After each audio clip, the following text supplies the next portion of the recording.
Merci, Monsieur le Président, mes chers collègues. Ma question, elle aussi, s'adresse au ministre de l'Éducation nationale, de la jeunesse et des sports.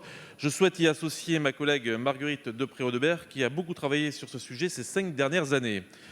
Monsieur le ministre, cette année, nous célébrons non seulement l'année européenne de la jeunesse, mais aussi le 35e anniversaire du programme Erasmus. Ce projet phare de l'Union est une formidable réussite européenne.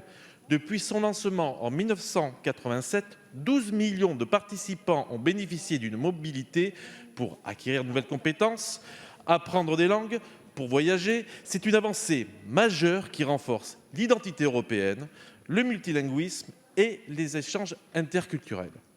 Erasmus est une véritable fabrique du sentiment d'appartenance à l'Europe, notion qui occupe une place centrale parmi les priorités de la présidence française du Conseil.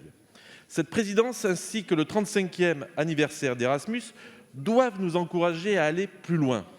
Jeudi dernier, vous avez présenté votre ambition d'un Erasmus pour tous qui se veut plus inclusif. À ce titre, quelles initiatives allez-vous prendre au niveau du Conseil pour rendre plus inclusif ce programme, en particulier en ce qui concerne les inégalités socio-économiques? Cette ambition doit se construire sur nos territoires aussi. Il faut que les jeunes, y compris en dehors des universités, y compris en dehors des grandes villes, connaissent ce programme. Les élèves du secondaire, les apprentis en formation professionnelle, les jeunes dans les zones rurales. Par ailleurs, comment comptez-vous améliorer la coopération avec les académies pour multiplier les manifestations autour d'Erasmus dans les écoles sur l'ensemble du territoire? Je vous remercie. Merci. La parole est à monsieur Jean-Michel Blanquer, ministre de l'Éducation nationale, de la jeunesse et des sports. Merci, monsieur le président, mesdames et messieurs les députés. Monsieur le député Fabien Lenné, le programme Erasmus est emblématique de l'action de l'Union européenne. C'est le programme le plus populaire. Et en effet, nous fêtons ces 35 ans. C'est un très bel anniversaire. Anniversaire d'ailleurs qui est d'autant plus beau que nous accomplissons en ce moment même, nous les Européens, le fameux doublement d'Erasmus que le président de la République avait souhaité lors de son discours de la Sorbonne en 2017. C'est donc un contexte très favorable, avec 28 milliards d'euros consacrés à Erasmus. Alors Erasmus est souvent assimilé à l'université, à l'enseignement supérieur, mais c'est vrai, ça doit concerner aussi l'enseignement scolaire, dans toute sa diversité sociale en particulier. Et vous l'avez souligné, nous devons donc être volontaristes sur ce point. C'est pourquoi nous avons d'ailleurs commencé par les lycéens professionnels et apprentis, qui déjà bénéficient un peu d'Erasmus.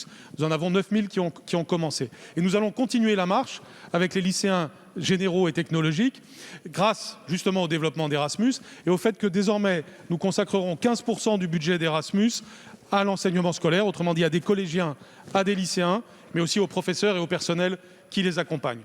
Concrètement, ça veut dire une mobilité accrue pour tous, concernant tous les milieux sociaux et ayant un accent particulier, par exemple pour les lycéens ruraux, pour les lycéens des quartiers défavorisés, pour les lycéens étant en situation de handicap, et donc une volonté d'avoir la vision complète du bénéfice que nos jeunes peuvent tirer d'Erasmus.